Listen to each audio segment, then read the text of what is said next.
My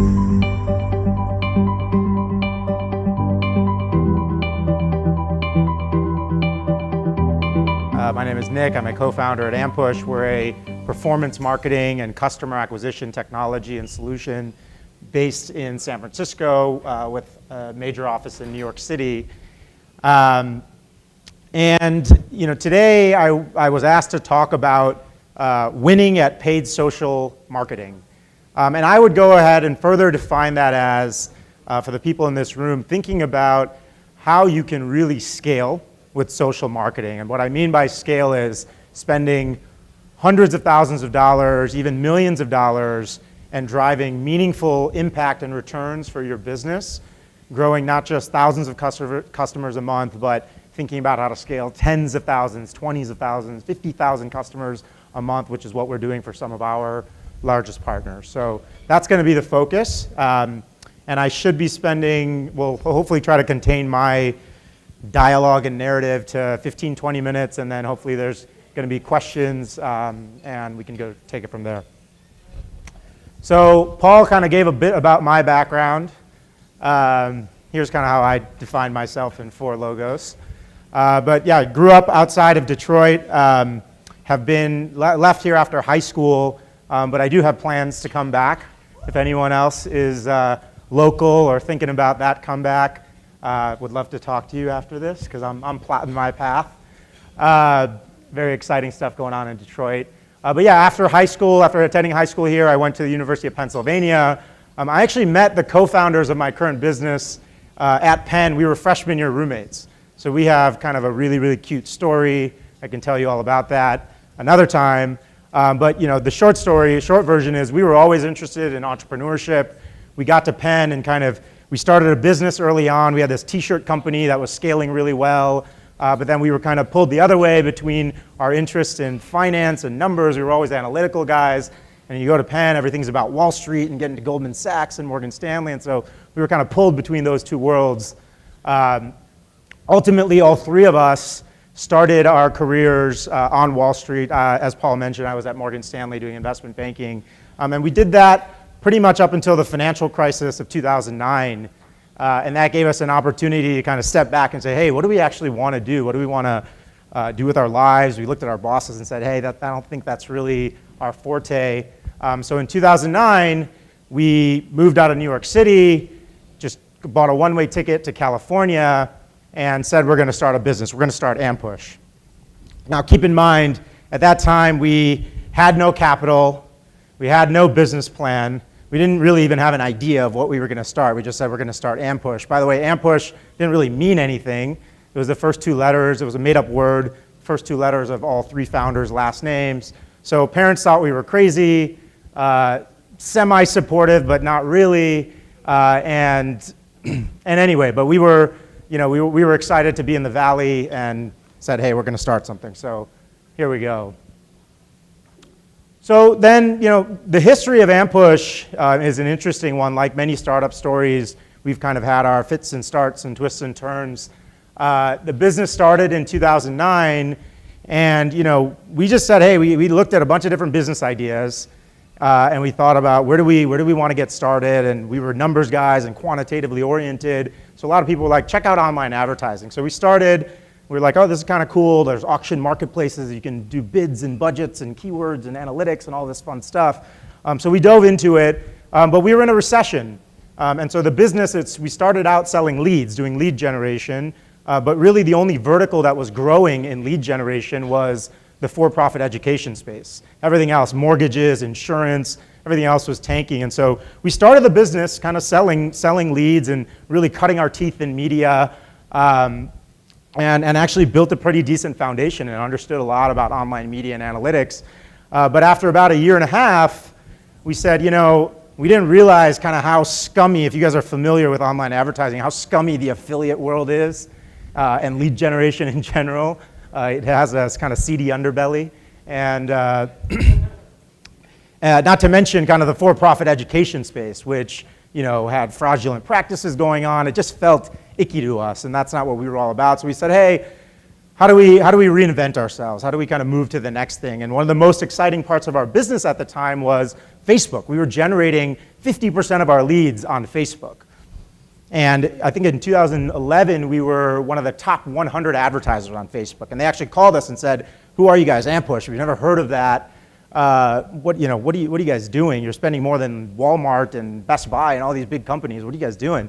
So we showed them some of the technology, and they're like, okay, you should definitely join our ad ecosystem. And we were super excited. We're like, Facebook's gonna be huge. It's not just a channel, it's gonna be a whole ecosystem. So we got into it, and if you put your hand up in 2011 and said you could do Facebook advertising, you actually got a lot of attention. It was really, really hot and really nascent. So we ended up signing up crazy logos. Walmart became a customer. Samsung became a customer. Kellogg's became a customer. But after about a year and a half of that, what we realized is that we kind of call this phase the likes craze, where we were essentially, all these big brands were buying likes on Facebook that turned out to be pretty worthless by 2013. I think in that era, we must have sold about $50 million worth of likes to folks like big brands and enterprises. So now we're kind of sitting there in 2013, and we're having this existential crisis. We're like, hey, we just want to build a business and add some value to the world, and we keep getting trapped into these these snake oil schemes. Like, how do we actually reinvent and actually do something good? And so 2013 to 2014, we really took a step back and said, you know what gets us up every day? Why do we come to work? What's exciting about this? And we thought about really this mission. We loved the businesses and the partners that we had, and it was really rewarding and gratifying to think about ways we could help them grow their business. So we stopped trying to define ourselves by the media platforms. We're not a Facebook ad tech company. We became more customer-centric. And we thought about really defining ourselves as a customer acquisition business, and how we do that, how we help partners grow in unique and innovative ways is through technology on Facebook and Twitter and Pinterest. And so that's kind of what the business has turned into. So today we're about 150 people. We drive $300 million in ad spend across those platforms that I mentioned, and work with large enterprises like Uber, American Express, Hulu, and help them achieve very, very ambitious growth goals. So why do I mention this? Why is this relevant to the subscription commerce space? I'll transition with a bit of a story. So it's 2013. My co-founder Jesse and I are kind of in the midst of this existential crisis of like, what do we do with our business? How do we innovate and just kind of build something cooler and better? I go to his place. We're doing kind of like a one-on-one, and then we're about to do some P90X together. By the way, the first 4 years of this, not only did our business kind of stink at this point, we were really fat and overweight, and it was just a terrible, terrible time. So we're working out. Our theme of that year was, get fit, or fit and broke, or something like that, because the business sucked, but hey, at least control the controllables. So we got in shape. But anyway, he's telling me about this meeting he just attended. He's like, hey, Nick, just got back from LA, had a good business development meeting. I said, oh, cool, is it a pretty big company? He's like, no, it's a little startup. I'm like, okay, well, have they raised much money? No, not really. How many people is it? Oh, it's like 6 or 7 people right now. I'm like, what, are they working out a garage or something? He's like, yeah, kind of. It's like a garage-looking thing in Santa Monica. So I'm like, okay, well, we're trying to get bigger, we're trying to scale, we're trying to work with good companies. Why is he bringing this to my attention? I said, hey, how's the product? He's like, product's really commoditized. Kind of, I don't even really understand it. And so I'm like, dude, this makes no sense. This seems like a terrible fit for our business. Why are we even thinking about wasting our time here? I'm like, all right, maybe, was it a good meeting? Like, how are the people? Is like the founder cool? He's like, no, founder's kind of abrasive, kind of has an ego. So we're like, what? I'm like, dude, what is this? Anyway, we ended up, for one reason or another, taking on this partner. Samsung had just kind of fired us. They were pissed off about all the likes that they bought that don't do anything. So we're like, all right, fuck it, let's onboard them. So we took these guys on, started tinkering with a little bit of spend. Facebook came out with some new products, their custom audiences and lead gen ad unit, all these different innovations. So we started, they were scaling, they were spending like $5,000 a month, which is nothing for us. we make like hundreds of dollars off of that. But it started scaling to 20,000 and 50,000. We're like, hey, this is actually kind of interesting. They're a real partner now. They raised some more capital. We started scaling budgets into 6 figures, started to kind of really get our tracking good and measuring downstream ROI. And they're like, guys, we want to scale this thing. We want to go really big. Scale to $500,000 a month by 2014. And by the end of 2015, this partner was spending $2.5 million a month with us, driving 60,000 new customers per month, 2,000 new customers a day on Facebook. And it ended up becoming our biggest partner in the history of the company. That partner, it was so cool, and back to this whole like motivation, it was so cool that normally you take your clients out to dinner, you wine and dine them. They actually invited all of us to LA for this celebration party because they were so thrilled with all the new customers that they drove. They had 1 million customers by this point, and they were wining and dining us. And that company just recently, a few months ago, was acquired for $1 billion by Unilever. And for those of you guys who are familiar, it's the story of Dollar Shave Club. And Dollar Shave Club has been just one of a handful. There's probably a dozen other subscription commerce businesses that we've partnered with in the past. And it was an incredibly exciting and inspiring story to be a part of. But there's a few learnings from this Dollar Shave Club story that we came away with. The first was, I think it really, really hit home this mission that we had found something that excites us. The idea of partnering with companies, and they felt that they wouldn't have been able to do this without us, and we felt really good about the growth and the success that they've had. We were no longer, loading people up with bad debt or selling snake oil likes. Like, we were actually providing value, and it was a great product and service that was being evangelized through our service. So I think that was really cool. But the second thing we realized was that this Facebook channel, this social channel, is incredibly powerful. It is crazy scale, and they were able to do marketing and customer acquisition at levels no company has ever really done before on any kind of channel. Even Google couldn't provide this level of scale at the top of the funnel. And then the third thing we realized was that this was not about a commoditized product. This was disrupting customer experience. This was a new way. This was a new way to bring products to people in a more seamless way, whether it was about personalization or convenience. This was much bigger than just a razor.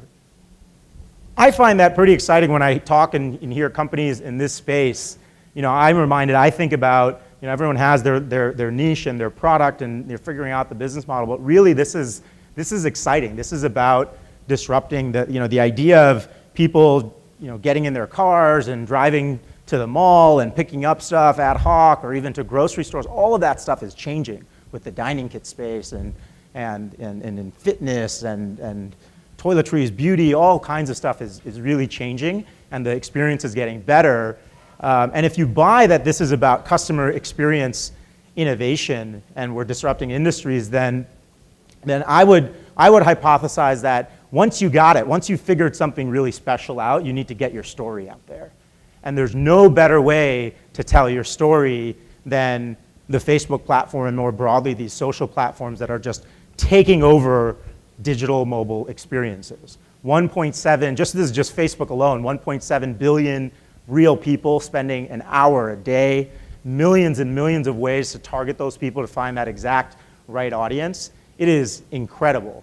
The way I think about it, forget about these stats, is every single one of your customers, your competitors' customers, your prospects are on Facebook today, right? Which is an obvious statement, but it's like, holy shit, they're there. You just go find them. And that's what really this is all about. So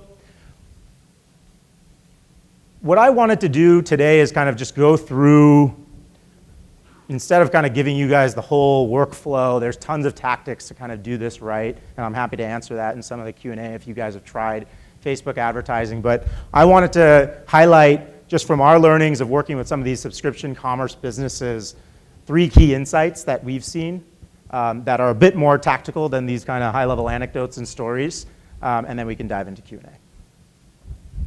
So the first thing is, how do you know when you're ready to market on Facebook? Facebook is an expensive platform. right? It's not, and it's typically not going to be your cheapest CPA in terms of all these other channels. Obviously, you have your organic stuff, people just typing in, going to your website. You got PR, you have influencer marketing. A lot of this stuff can be cheaper, but it doesn't have the scale. Facebook is premium customer acquisition, but done at scale. And so you have to really, really understand the economics of your business, your lifetime value, what a new customer is worth to you, to be able to compete in this marketplace. And what I mean by compete is first thinking about CPM. Everyone familiar with CPM generally? Nodding here. This is the cost per 1,000 impressions that Facebook wants to earn. It's ultimately when a Wall Street person thinks about Facebook's value, they think about, hey, are their CPMs rising? Overall, for all this time people are spending, like, are they getting more money for it? And today, Facebook cost per 1,000 impressions, 1,000 ad impressions is about $6 to $8. To be competitive, that's kind of what you need in that space. And so if you have to be, if it's $6 to $8 is kind of the market price for those impressions, then you have to think about, well, what is the logical click-through rate that you would get in the newsfeed? And the reality is at scale, it's really hard to get north of 1% click-through rate. You can do it. We've worked with Playboy in the past. Playboy has very high click-through rates. They get 8-10% click-through rates. But unless that's your product, then you're going to have a tough time getting engagement. Because at the end of the day, people are on Facebook. They're discovering, they're connecting with their friends. So if you're targeting a $6 to $8 CPM and you have about a 0.7, 0.8% click-through rate, then your cost per click on the Facebook platform is going to be between 80 cents and $1.20. And from what we've seen, conversion rates, again, on a Facebook platform where people aren't necessarily searching for your product, it's going to be, you can get up to 3%, maybe 4%, but on average, it's kind of between 1% and 3%. You can call it 2%. And therefore, your direct cost per acquisition from this channel is going to be 40 to 60 bucks. And so to really do this at scale, and I'm kind of using the magic kind of 3x CPA to LTV formula. People, if you're going to spend $50 on a customer, you better make at least 3 times that in terms of the lifetime value. And so you're ready to scale on Facebook, to do real crazy kind of scale, Dollar Shave Club-like scale, if you can understand your customer economics and yield $150 of lifetime value. Then you can really start having some fun with Facebook advertising because you can go out and compete with these $40 to $60 CPAs. So think about that in terms of knowing when you're ready. And what we would say is if it's lower, if it's at $80 to $100, there's always exceptions. Again, if you have a crazy high click-through rate or your product is just like the perfect thing for the Facebook audience, right? If you're in the entertainment space, right? People are looking for consumption. There's exceptions. But if it's a commerce type of product, I would say you really want to solve for that $150 LTV magic number. And if it's lower, think about starting before you're scaling, improving your retention, or thinking about upsell and other ways to expand your product. So that's kind of the first insight we have, understanding your LTV. The second is what I kind of call, it's just first mover advantage. So it's this idea that while those numbers that I just walked you through they're good metrics and they're kind of the average metrics that you get on Facebook, the reality is when you're in there, when you're fighting with the Facebook algorithm, you're trying to break through those. And the way to break through those, the way to get to those 2% click-through rates and 30% CPCs that are driving $20 subs or $25 subs is to hustle. And when they get a new ad product, right, when Facebook releases a new ad product, it's not a trivial thing. It means 1 billion people are going to see a new type of commercial, ad type that they've never seen before. And it's big and it's exciting. It moves the needle. And so examples of that, and I'm sure for those of you guys on Facebook, which is everyone, you'll see things like carousel ads. So those ones where you can swipe through. Much more engaging, a totally different way. This came out in early 2015, late 2014, but it was a game changer for people trying to tell the story of a disruptive experience. And you can customize it any way you want, step 1, step 2, step 3. All of a sudden, the clicks that you get, what you're actually paying for, people actually know what they're doing. They're not just clicking, charging you money, and then bouncing. Canvas ads are another example. I have a whole video. I don't think it'll play here. But a much more immersive ad experience if you want to tell kind of a longer form story.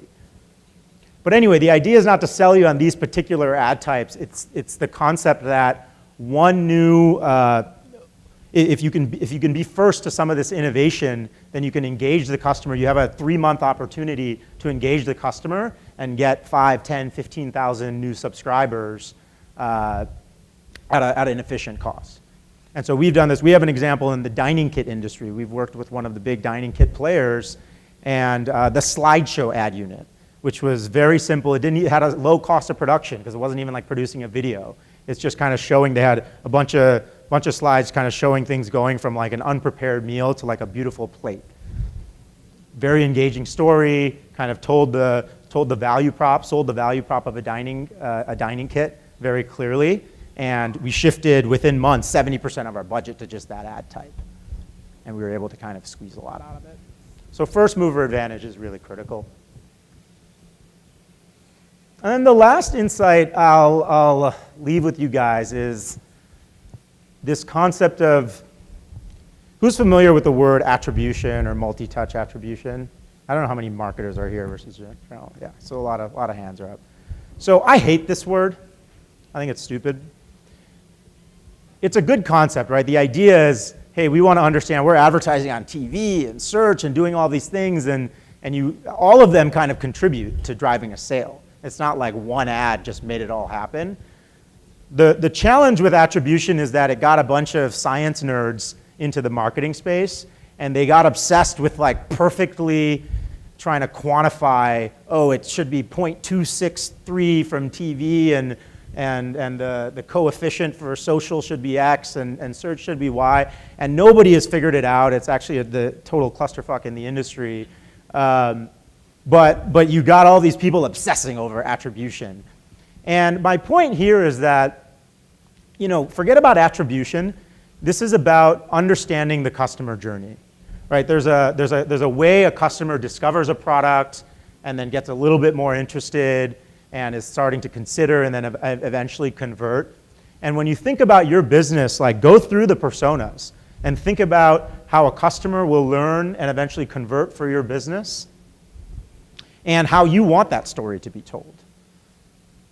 And I would say start with, as opposed to trying to perfectly answer, solve the algorithm that is attribution, come up with a hypothesis that, hey, I'm gonna go out and I'm gonna start telling my story on Facebook.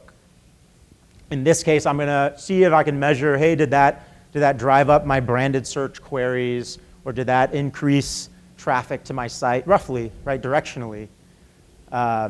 When I retarget them on Facebook the second time after they engaged, does that drive lift versus seeing it for the first time? And all of a sudden, you can start to paint this picture of a customer journey. I'm not saying don't measure it. I'm all about the numbers and analytics, but have a hypothesis and use. Remember that for your business, social is going to be, you have a disrupting experience. So you're out there to tell that story, and think about the hypothesis of telling that story on Facebook or Twitter and Pinterest, and then capturing that throughout funnel and different touch points. And don't get over obsessed with perfectly predicting. Adam Weber, who's the VP of marketing at Dollar Shave Club, did a phenomenal job of this. They didn't over obsess with it. They realized that, hey, there's like 3 or 4 major channels here. They did some stuff with TV and radio, Google, Facebook, right? That's where all of the dollars are. And he tried to measure and he thought about lift, but at the end of the day, he just said, all right, how much am I spending? How much am I growing? Does this feel good? He did a good kind of combination of gut and intuition with being analytical. And that allowed him to keep being very, very aggressive in growing their brand instead of we've seen other partners just get paralyzed by the numbers. So that's my third insight. So anyway, I think it's phenomenal and super exciting what folks in here are doing. In my opinion, I think it's much bigger. You see articles talking about, oh, it's a box business or a subscription business. Like, I think that drastically undersells what's happening in this room and throughout the world. This is about customer experience. The way people buy stuff now and 5 years ago is completely broken, and we're thinking about more personalized, more convenient, higher quality ways to do that, and I think that's extremely exciting and compelling. So kudos to you guys, and keep disrupting. And if you need help scaling, you know who to call. Cool, thanks.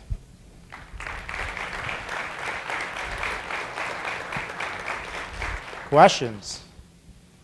Okay, so I feel like I've gotten pretty good about my Facebook marketing. Have you ever looked at somebody and said, this is as best as it's going to get? Like, because I have a niche market, so I mean, how much growth can I actually expect? Yeah.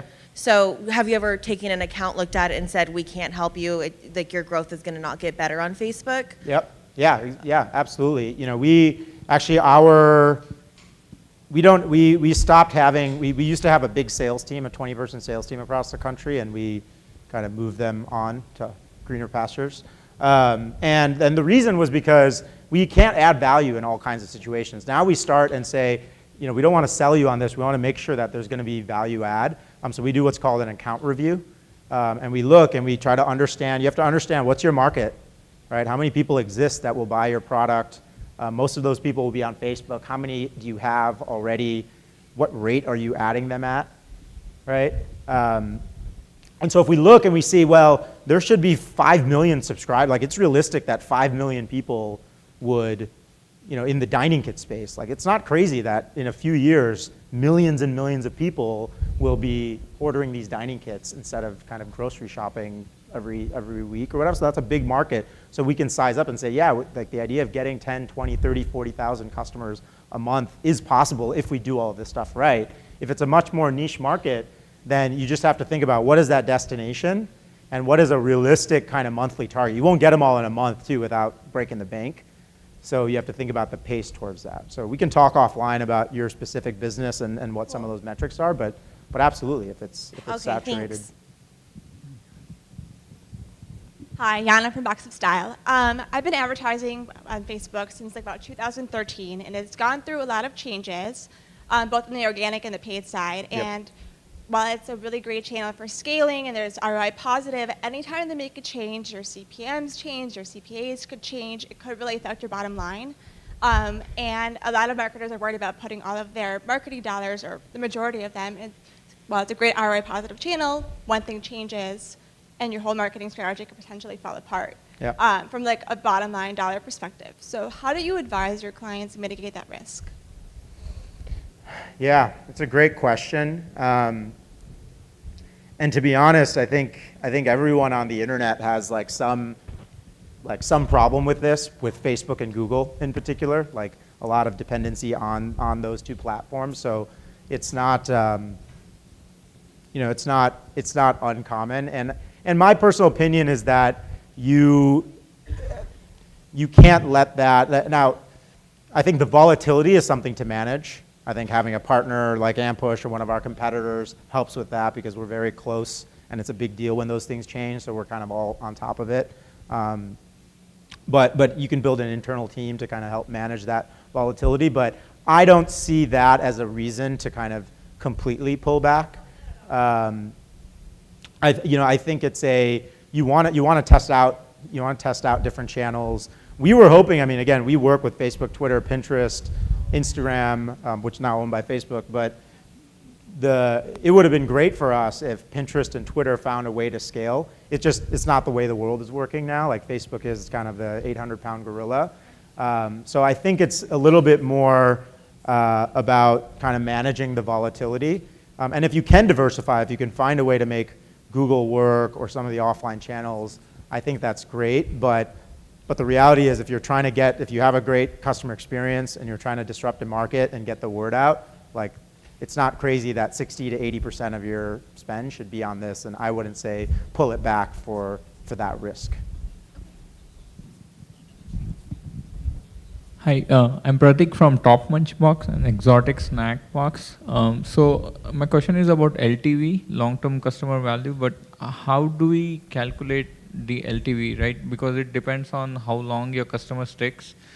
And also, is there some kind of a formula or an Excel sheet where you can plug in numbers, standard that everyone uses, Yep. that we can start using for our businesses? Yeah, it's pretty. I mean, if you Google it, you can find various formulas depending on the business. There's kind of a little bit of nuances, but put simply, it's your average revenue per month less your direct costs. So kind of your gross profit per month per customer times the average time they'll stay.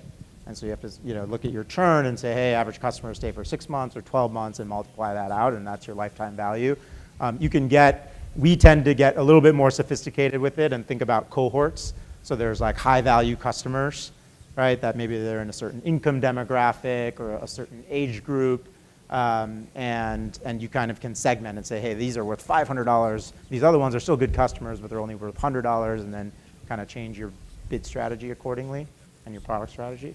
But that's how we think about it.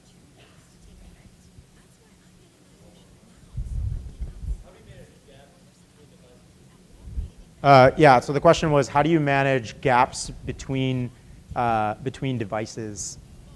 So you're saying kind of with attribution and marketing on one versus the other. Yeah, so the beauty of Facebook, because it's tied to your actual logged in identity, is that Facebook can understand better than browser-based advertising that, hey, the same person saw this ad on Facebook and then converted on a desktop because they're logged into both. And so Facebook has that really, really unique measurement power that most people don't have.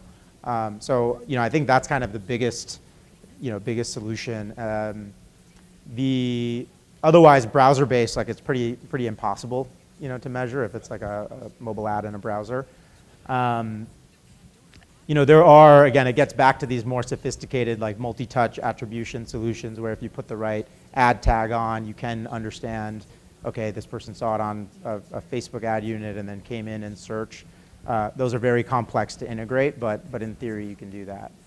But it starts to kind of be in the category of, you have to, I think, using some of the heuristics to understand that customer journey, right? If you have a business that like for sure it's just way too much consideration to convert on mobile, then you have to really think about like a model and an estimate for that. If you have a great mobile conversion flow, like I wouldn't rack your brain over it. I would focus on that and realize that there's 10-20% spillover. That's kind of an example of that.